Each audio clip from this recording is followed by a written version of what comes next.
kas. Sebelum itu kami akan memperkenalkan diri kami masing-masing. Nama saya Naila Taniazra. Nama saya Liza Mulia. Nama saya Vidya Purnisa. Lingkup dan aliran kas dalam perusahaan. Kas merupakan aktiva yang bersifat liquid. Kas dibutuhkan untuk membayar atau membiayai operasional perusahaan, pembelian bahan baku, pembayaran utang atau kewajiban, pembayaran upah atau gaji karyawan, dan pembayaran bentuk lainnya secara tunai. Pengeluaran kas dalam pembayaran biasanya disebut aliran kas keluar, cash outflow. Penerimaan kas hasil penjualan secara tunai, penerimaan piutang usaha atau dagang, dan penerimaan bentuk lainnya disebut sebagai aliran kas masuk, cash inflow. Selanjutnya, ada nilai standar yang digunakan sebagai acuan dalam menentukan banyaknya kas yang dipertahankan oleh entitas. Yang pertama, menurut pendapat H.G. Gutman, jumlah kas yang ada dalam perusahaan yang will finansi hendaknya tidak kurang dari 5%-10% dari jumlah aktiva lancar. Yang kedua, banyaknya kas bisa dikaitkan juga dengan banyaknya penjualan atau sales. Yang ketiga, semakin tinggi tingkat cash turnover tersebut, maka akan semakin baik karena semakin tinggi tingkat efisien pemakaian kasnya.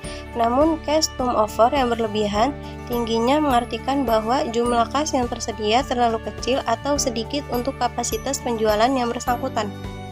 Selanjutnya, ada 3 motif dalam memiliki kas. Yang pertama, motif transaksi, di mana perusahaan atau entitas perlu merealisasikan berbagai transaksi bisnisnya.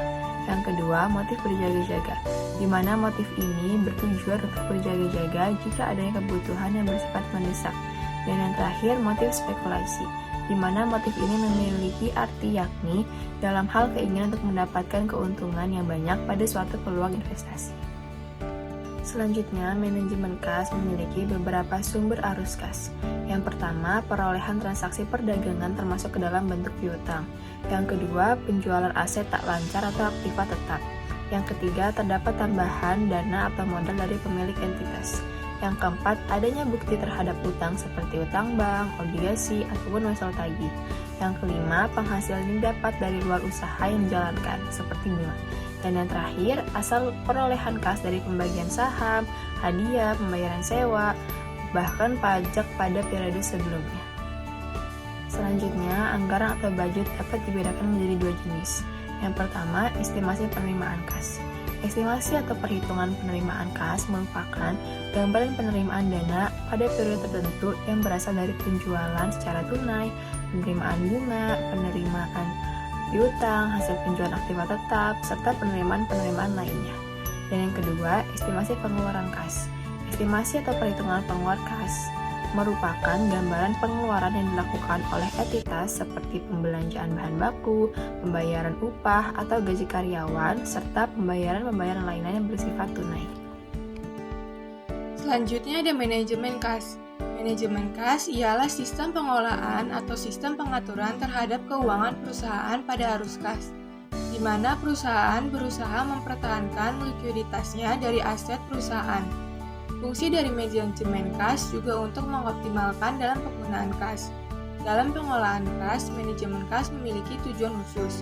Tujuan khusus manajemen kas tersebut ialah terkait likuiditas, di mana kas harus dimanage agar siap digunakan dalam keadaan-keadaan tertentu. Maka manajemen perusahaan harus memperhatikan likuiditas pada kas yang dimiliki perusahaan. Model manajemen kas ada 2. Yang pertama itu ada model Baumol. Model manajemen kas ini biasanya disebut juga model persediaan, karena Baumol mengakui adanya persamaan antara manajemen persediaan dengan manajemen kas. Pada persediaan ada biaya pesan yang harus dibayarkan setiap melakukan pemesanan, serta biaya penyimpanan untuk menyimpan bahan yang dibeli atau dibelanjakan. Selanjutnya yaitu model yang kedua ada model Miller and Orr. Model manajemen ini merupakan model untuk kondisi ketidakpastian atas pemakaian kas di mana pengeluaran kas berfluktuasi dari waktu ke waktu secara acak atau random, menentukan batas atas dan batas bawah saldo kas dan menentukan saldo kas yang optimal. Selanjutnya membahas tentang strategi manajemen kas. Yang pertama, membayar utang dagang selambat mungkin namun tetap memanfaatkan setiap diskon atau potongan tunai yang dinilai menguntungkan bagi entitas. Selanjutnya, mengatur siklus persediaan. Semakin cepat perputaran persediaan, semakin baik, namun harus tetap menjaga ketersediaan persediaan. Karena kehabisan persediaan bisa menimbulkan kerugian, di mana konsumen akan kehilangan kepercayaan pada perusahaan. Yang terakhir yaitu menghimpun piutang secepat mungkin, tetapi jangan menimbulkan akibat pada penurunan volume penjualan di masa depan. Selanjutnya ada aspek-aspek penting dalam manajemen. Yang pertama ada administrasi kas harian, yaitu merupakan administrasi yang dipakai dengan menggunakan periode waktu yang singkat, dan juga merupakan sistem yang taat administrasi, khususnya pada input, output, kas, serta saldo akhir pada kas. Selanjutnya ada anggaran kas, yakni perkiraan atas pengeluaran dan penerimaan kas di masa depan. Manajer membutuhkan informasi secara keseluruhan terhadap waktu dan jumlah arus kas yang diharapkan baik kas masuk ataupun kas keluar pada periode waktu tertentu. Selanjutnya ada safety cash balance, yaitu merupakan penyeimbang antara aliran kas, baik kas masuk dan kas keluar. Sangat penting karena para manajer keuangan akan berusaha membuat aliran kas yang semestinya, yakni teratur serta tertib. Kondisi kas yang berlebihan akan menimbulkan rentabilitas.